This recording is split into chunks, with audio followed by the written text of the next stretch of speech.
training. In this lesson, we will discuss exemptions. After completing this lesson, the core member will be able to determine a taxpayer's eligibility for a personal exemption and assess whether a person qualifies as a dependent of a taxpayer. Now, this section contains a lot of information. It's one of the more difficult concepts to grasp, but it's also one of the most important. So make sure that you follow along closely, and if there's something you don't understand, pause the video, rewind it, watch it again, and make sure that you do understand it. Remember that there are two types of exemptions, personal and dependency. So first, let's talk about the personal exemption.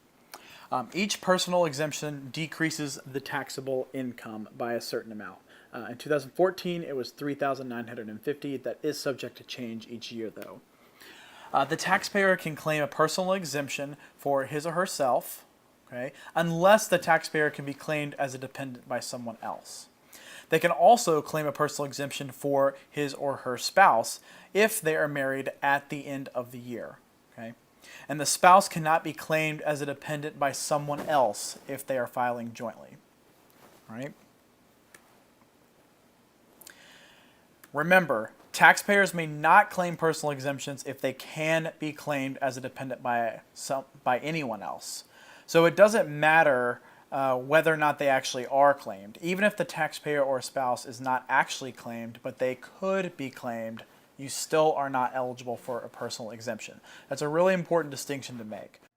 Our software automatically grants personal exemptions if you do not mark that the taxpayer or spouse can be or are going to be claimed as a dependent on someone else's return. So even if they are not being claimed by another person, if they can be, you have to note that because that person is not going to be eligible for a personal exemption. All right, so personal exemptions pretty easy. Let's move on to dependency exemptions, though. Those are the ones that take a little bit more effort to determine. So each dependency exemption, just like the personal exemption, decreases the taxable income by a set amount. And dependents can be either qualifying children or qualifying relatives. Okay. Dependents are typically persons living in the household with the taxpayer or whom the taxpayer supports. Okay. So there are very specific requirements for who can and cannot be claimed as a dependent on the tax return. So we're going to spend the rest of this determining how you can determine if someone qualifies as a dependent or not. Okay. And throughout this, it is very, very important to use the publication 4012. Everyone should have one of those, and you need to open up to the Exemptions tab and begin with Table 1, Dependency Exemption. You're always going to start on this particular table for the dependency exemption to determine someone's status as a dependent. Okay? This is an IRS requirement that we use this publication 4012 and using these charts to determine if someone qualifies. It's really important to use this not just for IRS purposes, though. It's important to use it because it's going to help you accurately determine the taxpayer's dependent for tax purposes. So you might get to a point where you can look at someone's situation and you can know for certain that they're going to be a dependent or if they're not, but it's still extremely important to use the chart because there might be information that you think you know that you don't quite have certain, and you'll need to ask the taxpayer by using these charts to find that information. So if no one else can claim the taxpayer or spouse as a dependent, you need to determine if the taxpayer's possible dependents can be qualifying children, and if they cannot be claimed as qualifying children, then you need to see if they can be claimed as qualifying relatives. Okay? Remember, each dependent decreases the taxable income, so it's very important to determine this. Okay, so in order to determine the number of exemptions and if a person is a qualifying child or relative, you're always going to begin with that Table 1 Dependency Exemption chart in the Exemptions tab of the publication 4012. Okay, so you're going to work through each step of this chart, asking taxpayers questions and following the directions based upon their answers. Right? So when determining if a person is a qualifying child or relative, 4 different scenarios can result when you begin with that chart. So the first one is qualifying child. The second is a qualifying child of more than one person. The third scenario is what to do if you have a qualifying child of a divorced or separated parents. And then finally, determining if someone is a qualifying relative if they are not a qualifying child from one of those other three scenarios. So we're going to start with this first scenario, which happens when you get to step 9 in this table 1 dependency exemption chart and you answer that question no, then that person is going to be a qualifying child. Okay, but we're going to go through each one of these steps one by one. So go ahead and open up your publication 4012 to that table 1 dependency exemption chart, and we'll go through each of these steps one by one. All right, so question 1, step 1, is the taxpayer eligibility test. Okay, and remember, it is required that you ask the taxpayer these questions. So you always need to begin with this first question, which is, can you or your spouse, if filing jointly, be claimed as a dependent on someone else's tax return this year?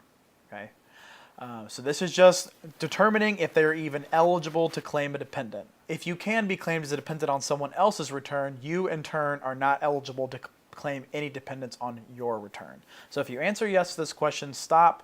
That person is not your dependent. However, if you answer no to this question, we're going to move on to step 2, which is the marital status test. So step 2 asks, was the person married as of December 31st of the tax year? All right. If they were married as of December 31st, that doesn't necessarily mean that they can't be a dependent. It just means there's an additional step that we have to determine whether or not they qualify. However, if they were not married as of December 31st, then you can skip step 3 and go on to step 4. But we're going to move on to step 3 now, which is the joint return test, and is also asking about whether the child is married. Is the person filing a joint return for this tax year? If you answer yes, you're going to stop. If you answer no, you'll move on to step 4. And you'll notice here there's a note that says answer no if the person is filing a joint return only to claim a refund of income tax withheld or estimated tax paid. So this one's a little bit confusing. The way that I like to think about this is that you're trying to claim your 19-year-old child that is married and qualifies in every other way, and maybe they're in school and they have a part-time job. So they have this part-time job. The only reason they're filing a return is to get any sort of income tax that was withheld from their pay. All right. So if they're only claiming a refund of income tax withheld or estimated tax paid, you can answer no to this question even if they're filing a joint return. All right, so let's move on to step 4. Step 4 is the citizenship test. So in order to be a qualifying child, you have to ask, was the person a U.S. citizen, a U.S. resident alien, a U.S. national, or a resident of Canada or Mexico? So they have to be one of these things before they can pass the citizenship test. So you'll notice here that not all of these are U.S. citizens, obviously. You've got residents of Canada and Mexico. They also do pass the citizenship test. So if you answer yes to this question, you're going to move on to step 5. If you answer no, you've got to stop at this point because that person does not qualify as your dependent. Step 5 is the relationship test. Was the person your son, your daughter, stepchild, eligible foster child, brother, sister, half-brother, half-sister, stepbrother, stepsister, or a descendant of any of them, your grandchild, niece, or nephew? So the first thing to notice about all of these relationships here is that obviously a lot of these would not actually be your children if you were a taxpayer, right? So qualifying child encompasses more than just biological children. Qualifying child also encompasses brothers, sisters, stepbrothers, stepsisters, etc.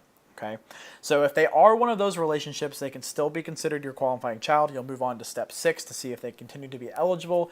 If you answer no in this question, that does not mean that they are not a dependent. It just means that they cannot be considered a qualifying child.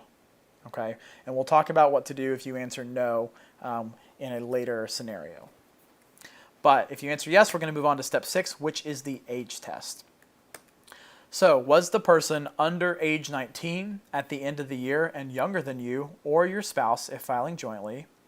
Or were they a full-time student under the age of 24 at the end of the year and younger than you or your spouse again if filing jointly?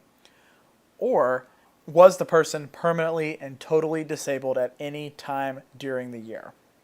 Okay, so you'll notice here that for the most part, you've got to be either under age 19 or you've got to be under 24 and a full-time student. Okay, permanently and totally disabled, there are no specific age limits attached to that. You can be 25, you can be 30, you can be 45, and still be considered a qualifying child if you're considered permanently and totally disabled. So if you answer yes to this question, you're going to go on to step 7. Again, if you answer no, it doesn't mean you're not a dependent. It just means that you're not a qualifying child. Okay. Just a quick note here about that one, about permanently and totally disabled. You'll see there's a footnote in your publication 4012 that has this listed. Just wanted to call your attention to it. A person is considered permanently and totally disabled if he or she cannot engage in any substantial gainful activity because of a physical or mental condition, and a doctor determines the condition has lasted or can be expected to last continuously for at least a year or can lead to death. So that's very technical language about that. But just one thing to note about that, we do not actually have to see documentation that someone is permanently and totally disabled. We can take a taxpayer's word for that. They just need to understand that this is something that is determined by a doctor. This is not something that is just arbitrarily determined by the taxpayer. All right, so the next test is the residency test. Step 7. Did the person live with you as a member of your household except for temporary absences for more than half the year? You're going to answer yes if the child was born or died during the year. Okay, so they have to live with you for more than half the year. Now, there is an exception to this rule, but it has to do with divorced and separated parents. We're going to get to that in just a moment. Okay. If you answer no to this question, again, it does not necessarily mean they're not a dependent. It just means they're not a qualifying child. Okay. So if they answer yes, you'll move on to step 8. Just a quick side note about temporary absences. A child is considered to have lived with you during the periods of time when one of you or both are temporarily absent due to illness, education, business, vacation, military service, or detention in a juvenile facility. So for example, many of you just graduated college and you're probably still under 24 years old. If you did not live with your parents while you were at college, you are still considered to have lived with your parents for the purpose of dependency. That would be considered a temporary absence. Provided that you meet all of the other tests, your parents could still claim you as a dependent, even if you did not physically live in the home with them for more than half of the year. All right, step 8 is the support test. Did the person provide more than half of his or her own support for the year? Okay. Now notice that this is not asking about how much support the taxpayer actually provides for the child. It's only asking about whether or not the child or person in question actually provided over half of their own support. So it's entirely possible that the taxpayer may not be providing any support for the person in question, as long as the child is not providing more than half of their own support. So if you answer this question yes, that they did provide more than half their own support, they're not going to be your dependent, okay? They won't be a dependent of you. If you answer no to this question, though, you can move on to step 9, which is the final step, the other adults test. Is the person a qualifying child of any other person? Okay. Note that this can be a difficult thing to determine, and it's not enough to just ask the taxpayer whether someone else can claim the child. Okay. The taxpayer may not necessarily know or understand all of the specific qualifications to be considered dependents. In just a moment, I'll have some questions that you can ask the taxpayer once you get to this point, just to help clarify whether or not any other taxpayer can claim the person as a qualifying child. Okay. Now, if someone else can claim the person as a qualifying child, if we answer yes to this question, there is another scenario that will help us determine who actually gets to claim the person as a dependent. Okay. However, if you answer no to this question, there's nobody else that can claim this person as a qualifying child. The taxpayer gets to be the person that claims this child as a dependent. So you can stop here, and the person in question now qualifies as a dependent. All right. Now we're going to take a look at some video examples going through what we just did. So go ahead and take out your publication 4012 and follow along in these video examples, which will give some good illustrations of what we just discussed, some good scenarios showing you how to actually go through this with a taxpayer. Hi Rebecca, welcome to the Save First Tax site. My name is Clarence and we'll be preparing your return today. I'm just going to ask you a few questions to see whether or not your 8-year-old son can be claimed as your dependent. Okay. First question is, can you be claimed as a dependent on somebody's return this year? No, I cannot. Oh, that's wonderful. And let's see, was your son, this is a silly question, but was your son married on the last day of last year? No, he's 8 years old. Oh, So I know. And your son's a U.S. citizen? he is. That's wonderful. And he is your son, correct? He is.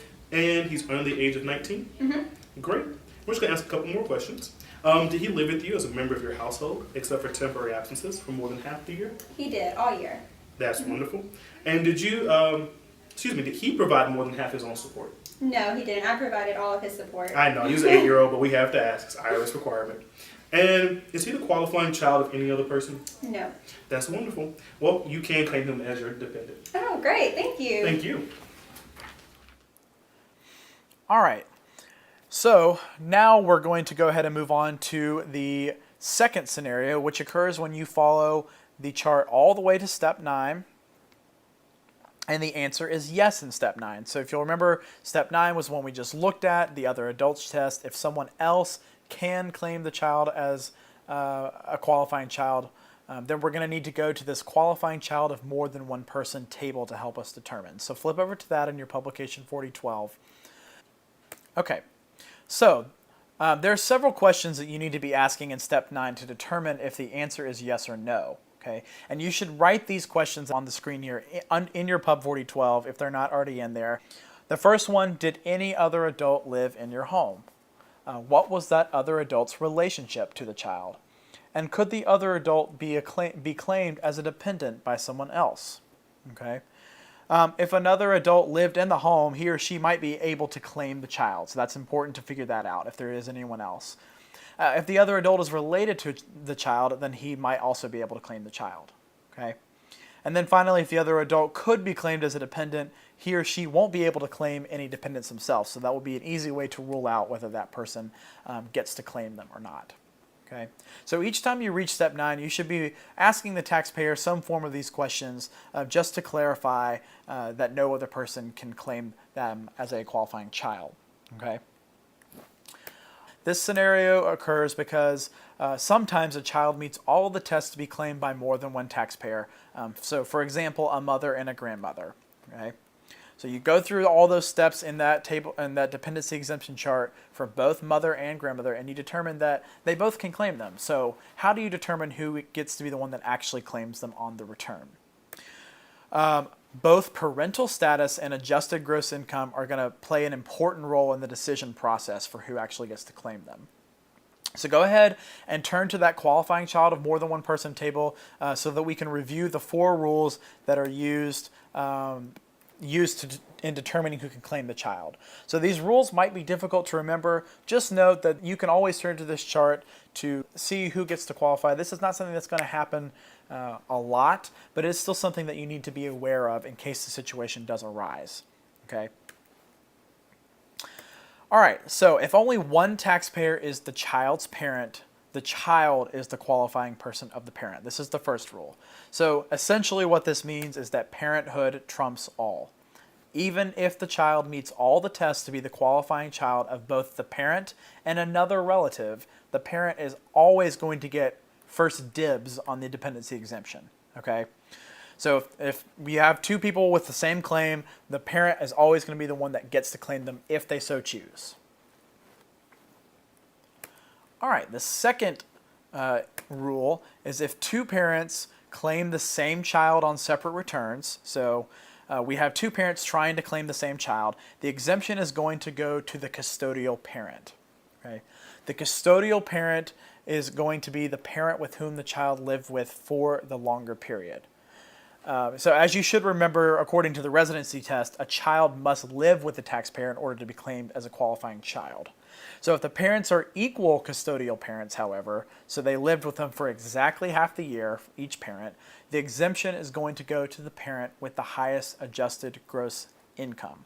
Okay, so if they both lay claim to the child on separate tax returns, the IRS is going to look at their adjusted gross income and grant the exemption to the parent with the higher adjusted gross income.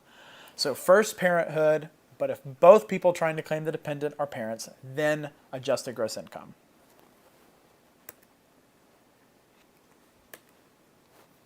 The third rule states that if neither parent can claim the child as a qualifying child, the child in question is treated as the qualifying child of the person who had the highest adjusted gross income. Okay, I know this one can be a little confusing, but essentially, if neither parent is eligible to claim the person in question as a dependent for various reasons, then the person that is eligible to claim the child is whoever can meet all the rest of the tests and then has the highest adjusted gross income out of anyone else who could lay claim to them. Okay.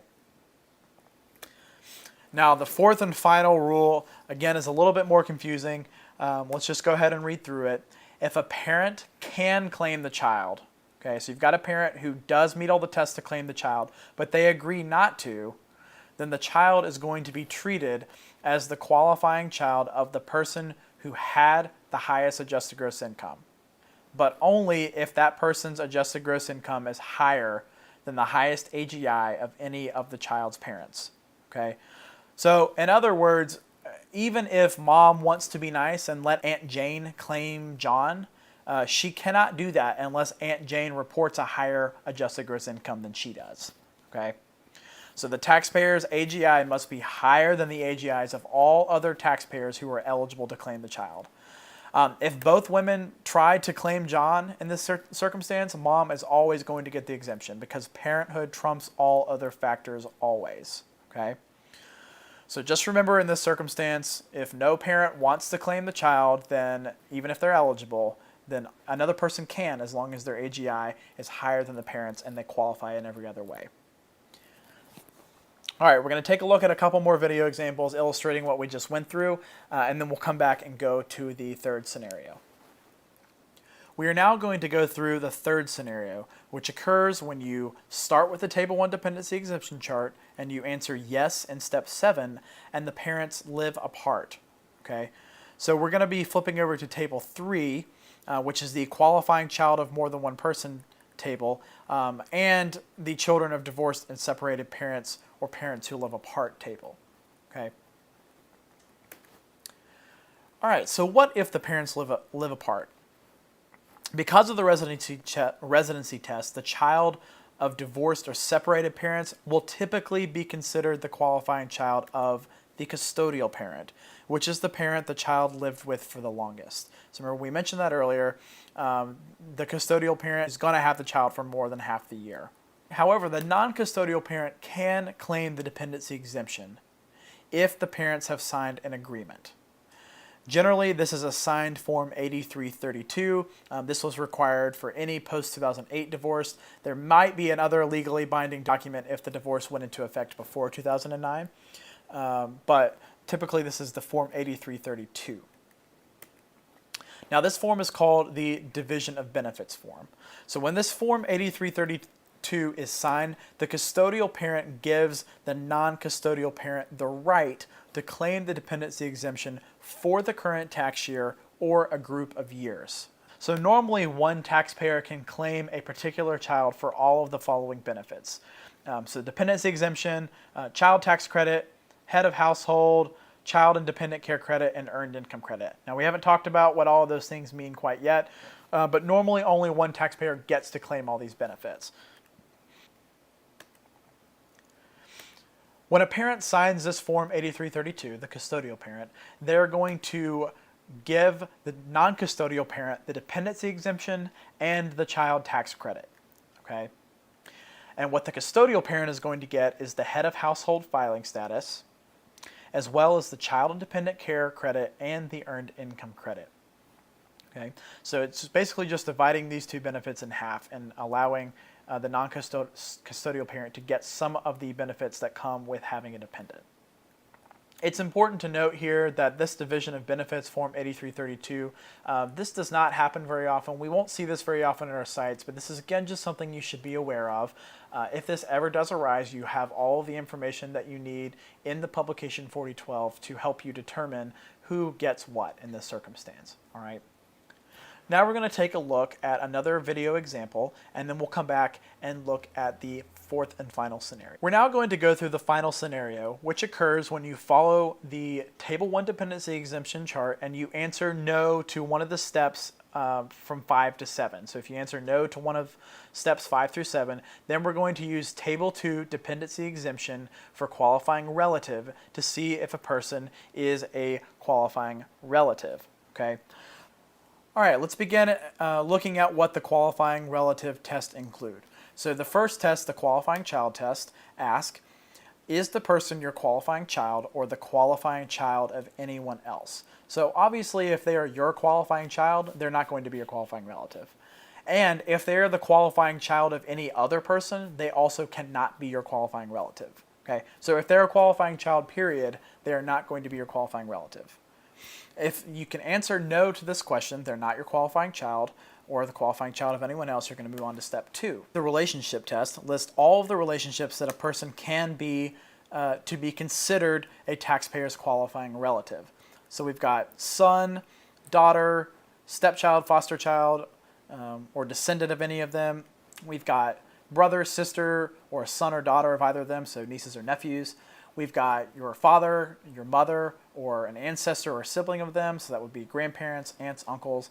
And then we've also got half-brothers, half-sisters, step-brothers, sisters, fathers, mothers, son-in-law, daughter-in-law, father, mother, brother, sister-in-law. Okay, so we've got all those different types of relationships. Notice that maybe you had a son that was not eligible to be your qualifying child, but your son might be eligible to be your qualifying relative. So he might be 26 and he failed the age test, but you'll see here that there is still hope for him to be your dependent as long as he passes the rest of the eligibility test. Okay. Note here that cousin does not pass the relationship test for a qualifying relative. That's kind of one that's omitted, and it's one that people commonly ask about. So a couple of notes about the relationship test. The relatives that are listed in that step are considered relatives who do not have to have lived with you. Okay, so maybe you are supporting your mother who lives in an entirely different state and she meets all the other requirements to be your qualifying relative. She does not have to live with you for you to claim her on your return. Okay. Also note that any of the relationships that were established by marriage are not ended by death or divorce. Okay, it's another thing to consider when determining if they pass the relationship test. Step 3 is, well, actually, let's go back real quick. So the relationship test here, if they pass this test, you actually can skip step 3 and go on to step 4.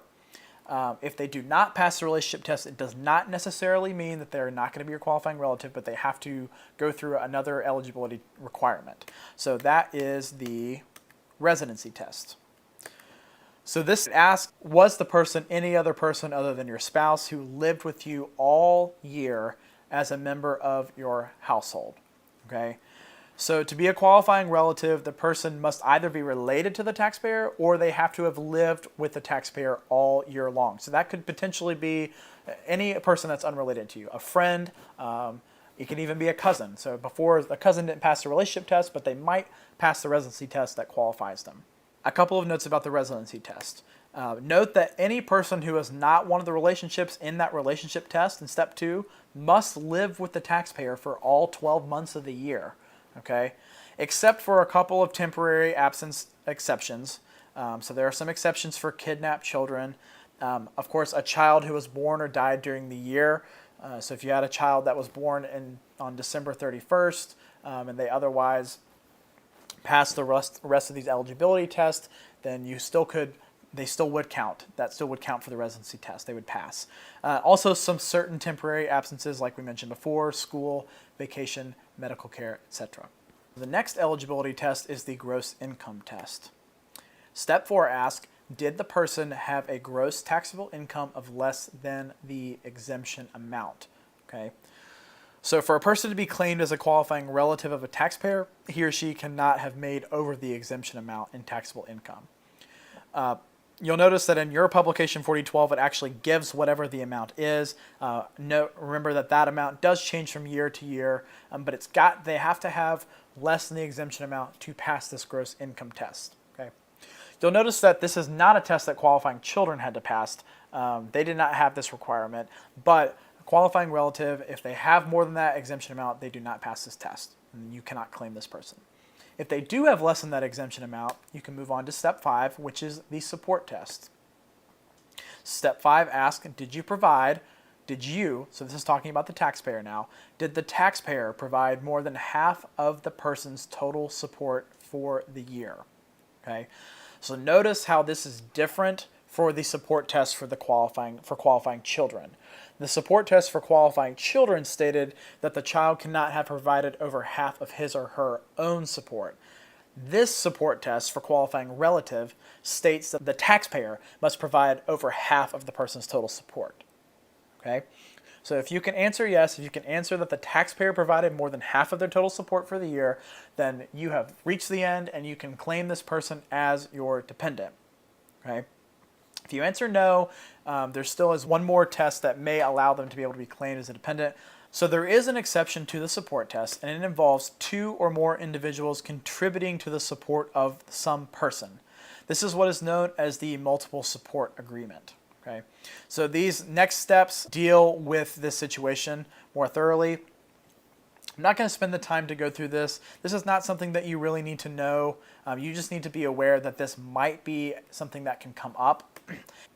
If it does come up, you can use the publication 4012 and your other resources along with interview of the taxpayer to help determine if a taxpayer might still be able to claim a qualifying relative even if they did not provide over half the support. At this point, we're going to look over a couple more video scenarios to help us illustrate the qualifying relative process and going through it in the interview process with a taxpayer. Hi Bianca, how are you doing today? Good, how are you? Pretty good. So I'm going to ask you a couple of questions to figure out whether or not your uncle can claim you as dependent, okay? Okay. First, can your uncle be claimed by anybody else as their dependent for this year? No, I don't think so. Awesome. And let's see, were you married as of the last day of last year? No. Great. And are you a U.S. citizen? I am. Awesome.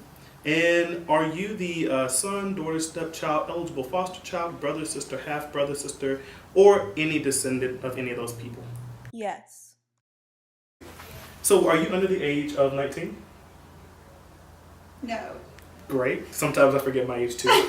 Are you a full-time student under the age of 24? No.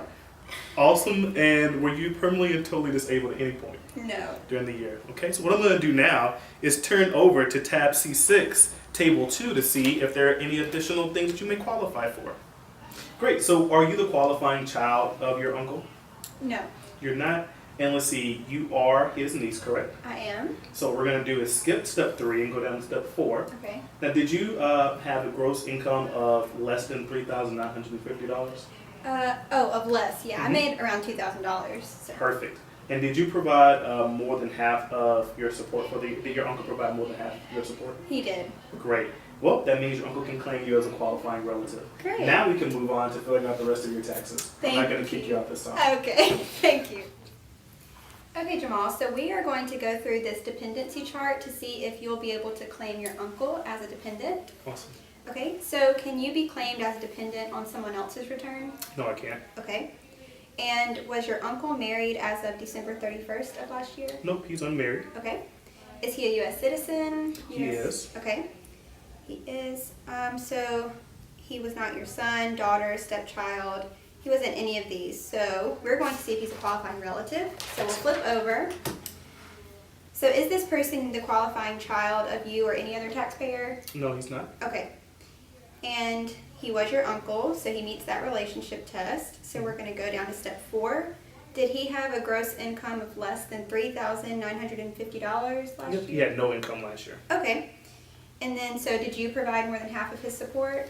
Yes, I did. Okay, so then you can claim him as your dependent. Awesome. I'm going to go tell Uncle Jim this. I'm really excited. So I know that was a lot of information to digest. If you are having trouble with it, you should go back and rewatch the sections that you have problems with. But by this point, you should be able to determine a taxpayer's eligibility for a personal exemption, and you should be able to assess whether a person qualifies as a dependent of a taxpayer.